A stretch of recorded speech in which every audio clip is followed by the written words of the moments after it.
Hello and welcome to this edition of Wineskins, a program that features reflections on the lives of the saints and sacred scriptures, along with information on topics and issues from a Catholic perspective. I'm Father Jim Korda. Wineskins is brought to you by the Annual Bishop's Appeal, the Catholic Communication Campaign, and St. Paul's Catholic Books and Gifts, a division of the Society of St. Paul. On our show today, I will interview Tom and Chiquita Seesan on natural family planning. It is part one of a three-part series from the television show Spotlight. We will also look at the life of St. Margaret Bourgeoys, as well as reflections on the readings for the Epiphany of the Lord. That and more coming up on Wineskins. In our current issue, Dave Schmidt will talk about marriage and family life in the Diocese of Youngstown. On January 22, 2018, we will mark the 45th anniversary of the U.S. Supreme Court's infamous Roe v. Wade and Doe v. Bolton decisions that effectively legalized abortion on demand in our country.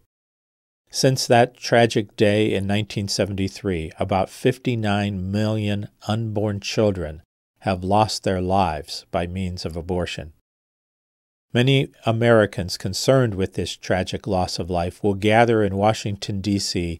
for the annual March for Life.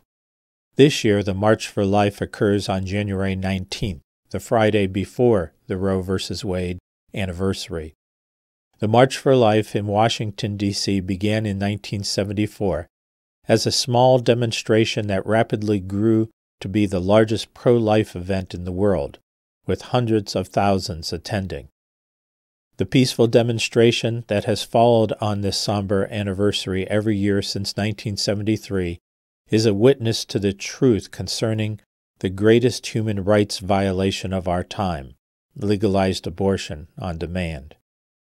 According to their website, the mission of the March for Life is to provide all Americans with a place to testify to the beauty of life and the dignity of each human person.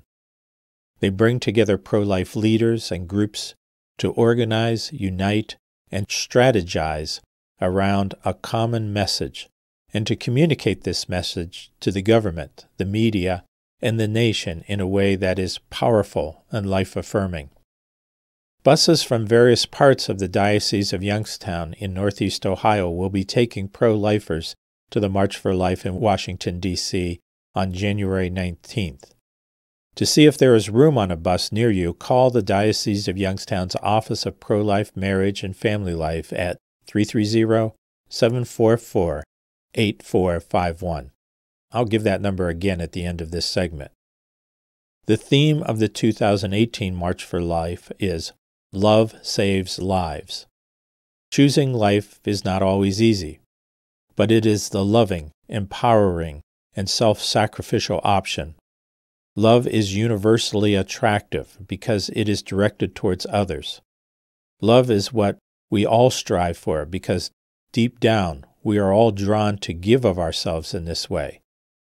Love saves lives in countless ways. Can your acts of love save lives? For instance, if a female friend or relative shares with you that she is pregnant and has not ruled out the possibility of having an abortion, how would you respond? Although your first instinct might be to convince her that abortion ends a baby's life, hearing facts may not be the first thing she needs to hear. Research shows that many women dealing with a crisis pregnancy think, "This is the end of my life as I know it." To help your friend or relative face the challenges before her, she needs to first and foremost know that you care about her for her own sake, and that she is not alone. The first thing you need to do for a friend or relative facing a crisis pregnancy is listen to her. Listening to her story, her feelings, her thoughts will help build trust and facilitate openness. Eventually, once she knows that you really care, you can share the truth in love. Remember what St. Paul says in his first letter to the Corinthians. If I speak in human and angelic tongues, but have not love, I am a resounding gong or a clashing cymbal. In contrast, love is patient, Love is kind. Maybe this is why God gave us 2 ears and only 1 mouth. When she is ready to hear it, let her know that practical help and support is available through pregnancy help centers. Her local pregnancy help center can offer consultation, ultrasound services, and put her in touch with community resources, usually for free. We are blessed to have 10 pregnancy help centers spread throughout the 6 counties of the Diocese of Youngstown in Northeast Ohio. For more information on these and other resources, contact the Diocese of Youngstown's Office of Pro-Life, Marriage, and Family Life at 330-744-8451. Again, buses from various parts of the Diocese of Youngstown will be taking pro-lifers to the March for Life in Washington, D.C. on January 19th to demonstrate on behalf of unborn children. And resources exist to help women in crisis pregnancies. For more information, call the Diocese of Youngstown's Office of Pro-Life, Marriage, and Family Life at 330-744-8451. For Wineskins, this is Dave Schmidt. This coming Friday, the Church of Canada celebrates the feast of St. Margaret Bourgeoys. To tell us more is Diane Hancharenko. She is the young adult minister at St. Angela Merici Church in Youngstown. Marguerite was born on April 17, 1620, the 6th of 12 children in France. When she was 19, her mother died, and she cared for her younger brothers and sisters. Her father died when she was 27. The family raised, Marguerite prayed to know what to do with her life. Her applications to both the Carmelites and Poor Clares were unsuccessful. A priest suggested that perhaps God had other plans for her. Marguerite eventually gave away her share of her parents' inheritance to other members of the family, and in 1653 sailed for Canada. When she arrived, the colony numbered 200 people, with a hospital and a Jesuit mission chapel. She began construction of a larger chapel to honor Our Lady of Good Hope, and opened her first school in 1658. Eventually, she began the Congregation of Notre Dame Sisters in 1676, but its members did not make formal religious profession until 1698, when their rule and constitutions were approved. Marguerite also established a school for Indian girls in Montreal. At the age of 69, she walked from Montreal to Quebec in response to the bishop's request to establish a community of her sisters in that city. By the time she died, she was referred to as the mother of the colony. She and her sisters had helped people in the colony to survive when food was scarce, opened a vocational school, taught young people how to run a home and farm. Her congregation grew to 18 sisters, 7 of them Canadian. They opened several missions, and 2 sisters taught at the Native American mission. Marguerite received the first 2 Native American women in the congregation.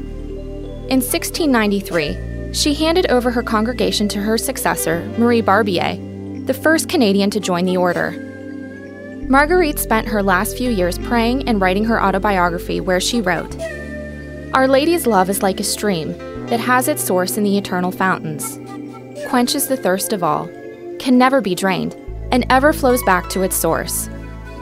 On the last day of 1699, a young sister lay dying, and Mother Marguerite asked the Lord to take her life in exchange.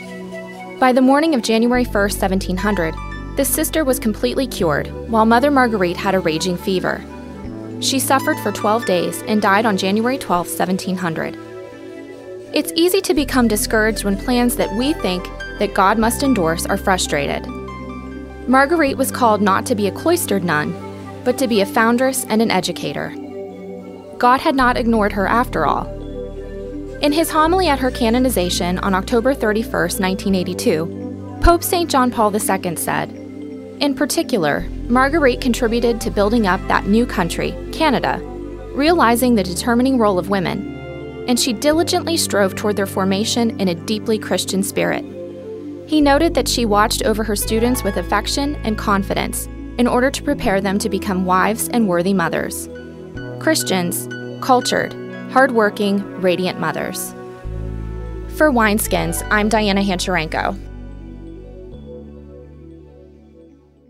Today we're going to talk about natural family planning. And to join me in the discussion is Chiquita and Tom Seesan. Welcome to our show today. Thank you. Thank you for having us. It's nice to have you here to enlighten us on what we call NFP, Natural Family Planning. And for the folks that are with us that might be unfamiliar with that, why don't you just give us an idea of what exactly that means? Well, natural family planning is knowledge and understanding of the natural, normal male and female reproductive anatomy and physiology, and then taking that information and using it to plan a family. Specifically, it's based on the fact that a man is fertile all the time and a woman experiences cyclic fertility. In other words, there's fertile and infertile phases of the cycle. You know, NFP was not created by the Catholic Church. It's not Catholic birth control. It's not Vatican roulette. But it's well to understand that the Catholic Church teaches something because it's true, not the other way around. It's true because the Church teaches it. God has created us with obvious signs and the intelligence to understand our fertility, and the Church is trying to point that out to us. That's a good distinction because I really never thought of it that way. You know, oftentimes when we talk about certain issues, we tend to think that, well, this is something that the church created, the church made up. But it's good to know what those background information points are. That really leads us to the next question, and what is exactly the history of natural family planning? It had to originate somewhere, and where did it originate and why did it originate? Okay. That's an interesting question because NFP is not something that was just invented last year or 2 years ago or even 100 years ago. The concept of natural family planning or women's fertility has been around for over 6,000 years. The ancient Egyptians knew that there was some distinction between a woman's menstrual cycle and her fertile time. There's been some hieroglyphics found that showed a woman with a vessel with red and clear, meaning menstruation, and her mucus time or fertile time. So we know that back that far there's been some connection. The Australian Aborigines, they passed down the information from one generation to the other, so they knew that there was something there. Native American women, at the time of their passage from being young women to adults, the secrets of their fertility were passed down by the women from one generation to the next. What I really find interesting is that African women were taught the art of taking the cervical mucus at their fertile time, putting it on flat stones, rubbing it on flat stones, and they would put it out in the sun to dry. Kind of like how our chemists do with glass slides.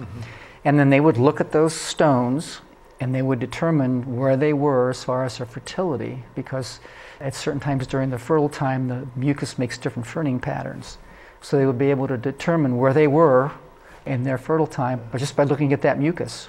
The process is almost so sophisticated sometimes that it's been developed over these millennium that gives us a real indication that this is not just some fly-by-night thing, but this is an actual proven method that would assist couples in actually planning their family. And before we get into some more of the specifics, why is it important for us as Catholics to understand natural family planning? Why is it important for us to have this method, if you will, and what exactly are the different methods? Does that make sense to say it that way? Yes. Right. Well, it's interesting that the knowledge about the reproductive systems were around about 100 years before any thought was using to take that information and use it to plan a family. And then it was in the 1920s, there were two doctors, Dr. Ogino from Japan and Dr. Naus from Austria, and they worked independently. They developed methods for calculating the fertile time frame. It was based on the calendar, but it did not take into account irregular cycles. However, it was 80% effective in postponing pregnancy. So that was the first attempt, and it was called rhythm. And then in the mid-1930s, there was a Catholic priest, Father Hildebrand from Austria, who discovered the use of the basal body temperature in relation to fertility. This method is based on the fact that the woman's basal body temperature rises after ovulation. It's a natural sign of the body. and it's 99% effective in postponing pregnancy. And then in the 1950s, Dr. John and Lynn Billings of Australia developed the Billings ovulation method. This method is based on a woman's cervical mucus and its relation to fertility, which again is another normal sign. It predicts the coming of ovulation and is 90% effective in postponing pregnancy. And this Billings ovulation method was introduced in the United States in the 1970s. We also have Dr. Odeblad from Sweden, who has done extensive research on cervical mucus production and the importance of the cervix in relation to the woman's fertility. And then in the 1970s, we had Dr. Keefe from the United States, who developed the examination of the cervix as an added sign. Now, the symptothermal method is a combination of the observations of the basal body temperature, the Billings ovulation method, and other body signs. And according to the World Health Organization, the symptothermal method is 99% effective in postponing pregnancy, which is equal to chemical contraceptives and surgical sterilization.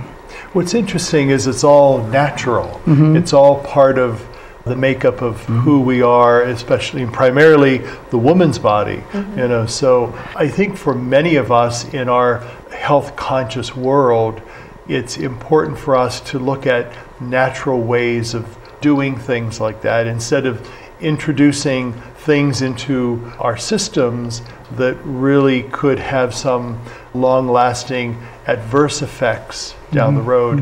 I'd like to talk just very briefly, what's the difference between that and birth control, because we are very familiar with that. Briefly, what is that? Well, we don't like to call natural family planning birth control, it's family planning. Well, the difference between artificial contraception and birth control is, you know, we hear it all the time, well, birth control and NFP, it's the same thing, so what's wrong with artificial contraception? Well, the difference is that you look at birth control, which is artificial contraception, the use of devices, pills or whatever, that is anti-procreation. Natural family planning is, as Chiquita said, taking the normal, natural signs of a man and a woman and using your God-given intelligence to use that information to plan your family. So in essence, natural family planning is not anti-procreation, it's non-procreation. So that's the big difference. The artificial is anti, the natural family planning is non, because you're still open to life. You know, you're always open to life using natural family planning. For more information on that topic and other related issues, and to listen to Wineskins, visit the website of the Catholic Diocese of Youngstown at www.doy.org. Stay with us. We'll be right back. January is Poverty Awareness Month. What does it mean to live in poverty? It means swallowing your pride when asked why you just don't move to a better apartment or get your kids' teeth fixed or 100 other things that cost money you just don't have.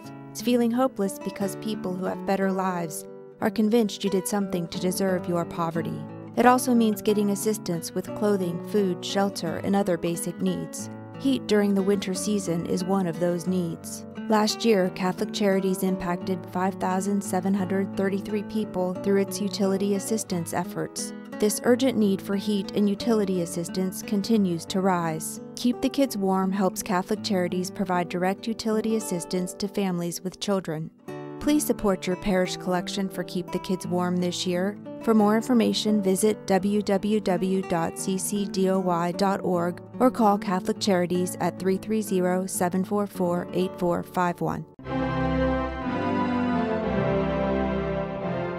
Hello, this is Bishop George Murray, and I want to take this opportunity to wish you and your families a very blessed Christmas season and a happy New Year. In these challenging times, we have a special opportunity in this season to count our blessings and to know that God is indeed in our midst. I am reminded of the words of the angel Gabriel spoken to Mary at her Annunciation. Nothing is impossible with God. Therefore, we pray to our Heavenly Father to grant peace to our world joy to our hearts, and hope to our spirits. And may God's goodness be yours in abundance, especially during this holy season. God bless you.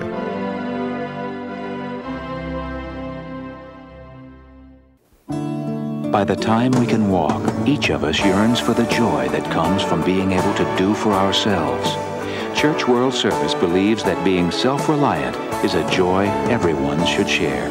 So around the block or around the world, share the joy. Church World Service. The song we have for you today is from the CD called Comfort My People. It is by Monica Brown.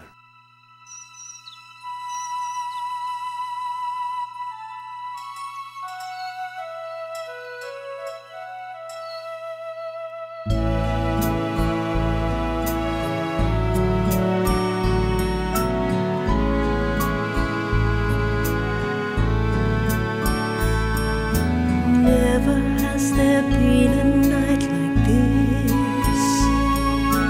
Never have the stars burned so bright. And never has the silence been so deep.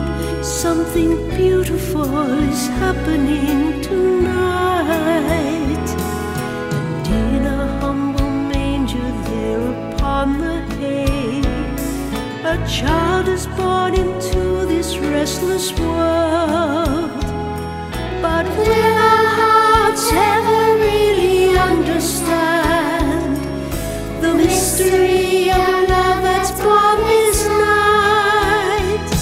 This holy Christmas night will never end if we can let the love it brings be born again. Born in every heart. Many are the hungry in our world. Many are the broken and the poor. And many hearts are searching for a love that gives meaning to their empty, lonely lives. And so we wonder, what does Christmas mean? What can its message be for us today? Why can't we make the love and peace it brings a Christmas gift forever and a day? This holy Christmas night will never end if we can let the love it brings be born again. Born again. And so we wonder, what does Christmas mean?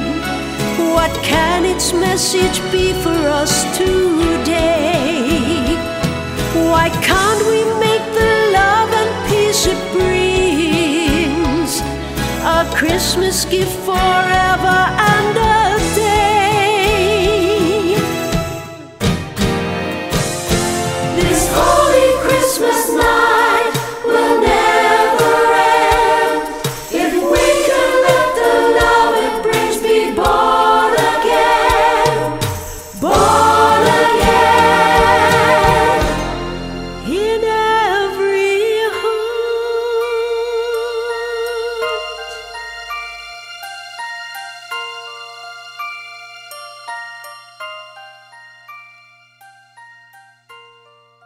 And to tell us about the scriptures for this feast of the Epiphany of the Lord is Father Jack Lavelle. He is pastor of Our Lady of Mount Carmel Church in Niles. A lot of Christians love the story of the Magi. We should note, of course, that they are not called kings, as we often might think.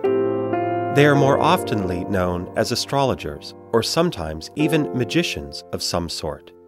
Perhaps men who sought to foretell the future, men who were acknowledged as wise in seeing the depths of others or of situations.